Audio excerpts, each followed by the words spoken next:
All right. This is the Purple Huddle. Halftime here at the Vikings and the Broncos over at Mile High. 10-9 Vikings lead right now heading into the half. Pretty entertaining game so far.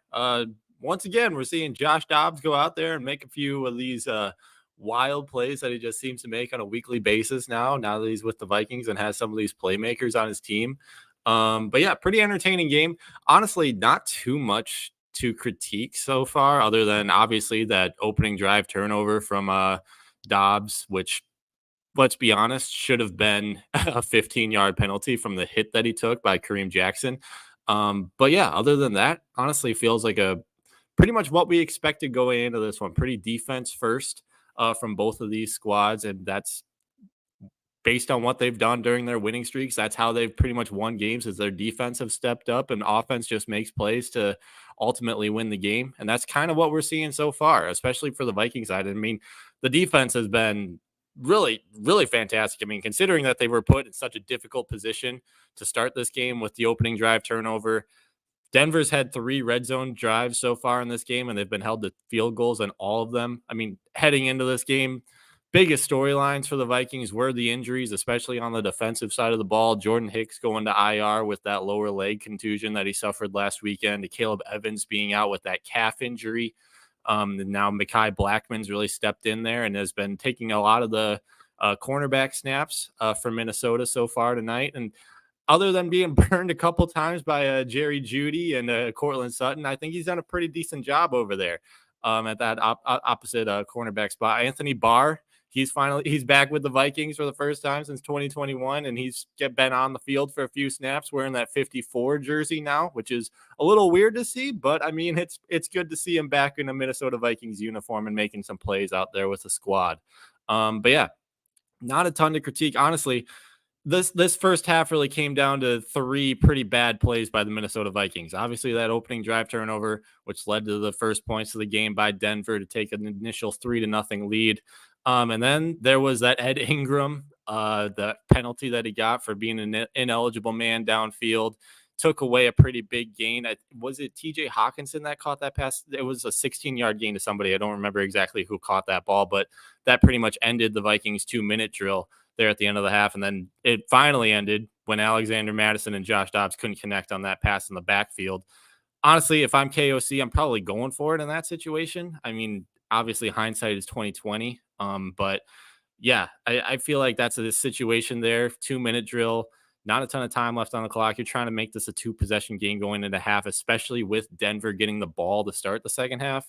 I feel like that's a drive where you want to keep that thing going and try to make this a 2-possession game heading into halftime. But again, not really too much to say about this team that's been overly negative right now. The running game's been pretty fantastic. Alexander Madison's making some plays outside of that drop. And then Ty Chandler, he's come in and he's also making plays. And it's been really nice to see that they have finally a true duo in that backfield that can really make some plays with this offense. Ty Chandler came in, had a couple nice carries. I love his patience in the backfield. He's not like rushing things. He's waiting for holes to develop, and he's just making the plays when he needs to. And he's been a really great presence in pass protection too. He had a really nice blitz pickup on a play that Josh Dobbs probably would have gotten blown up if he didn't make the play, but he went in there and he stood strong and made that play.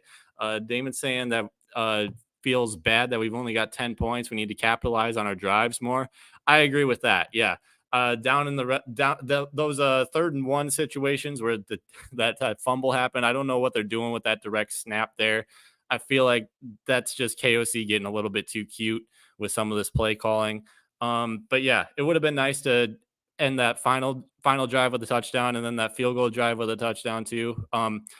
Yeah, they definitely could get a little bit more efficient in some of these things, but I do. This is a tough Denver defense, man. I mean, this is a group that after that 70-point egg that they dropped against Miami at the beginning of the season, this team's really gotten a lot better. And during their winning streak, they're only allowing, I think it's 16 points per game to opposing offenses, which is 2nd in the NFL.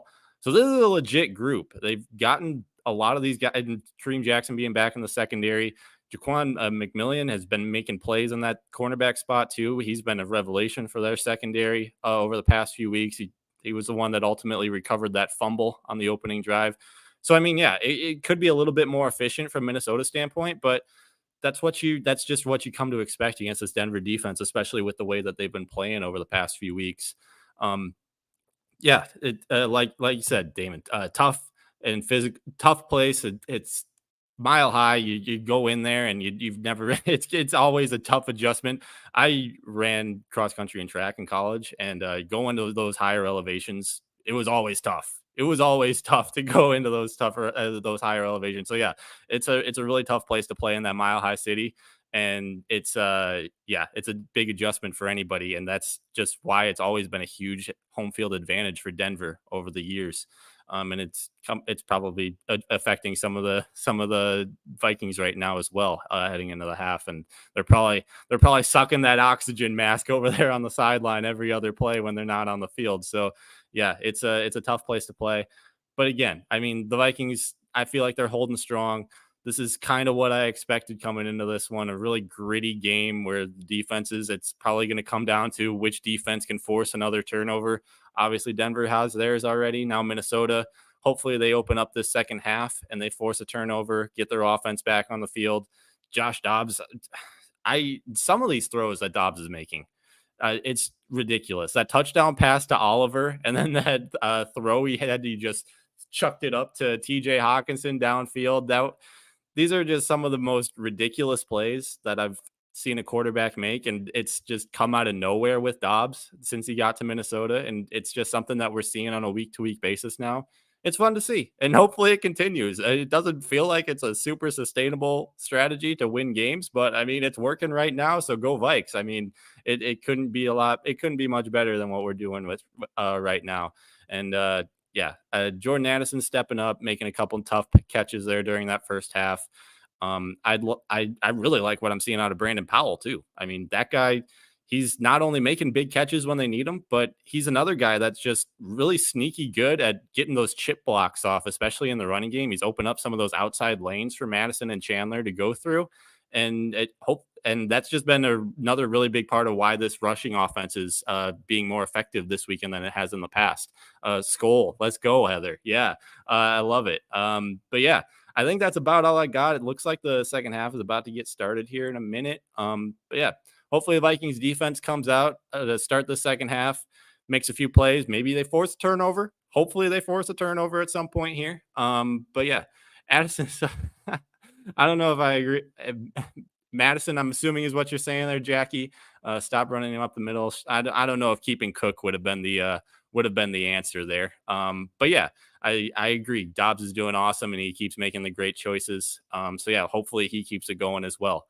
But yeah, I think that's about all I have for you. Really fun first half. Hopefully it continues in the second half with the Vikings holding on to a lead. And if they get this win, they officially move into the number 6 seed in the NFC with Seattle losing today. So that's something to keep an eye on, some extra motivation for this team to get a victory this week. Would have been nice if Detroit didn't pull out that comeback against Chicago earlier today too. That would have made things really interesting if Minnesota ends up winning this one and Detroit would have lost. But hey, if we can win this game and hop into the number 6 seed, I'll definitely take that as well. But yeah, as always, I'm Josh Fry, managing editor over at purpleptsd.com.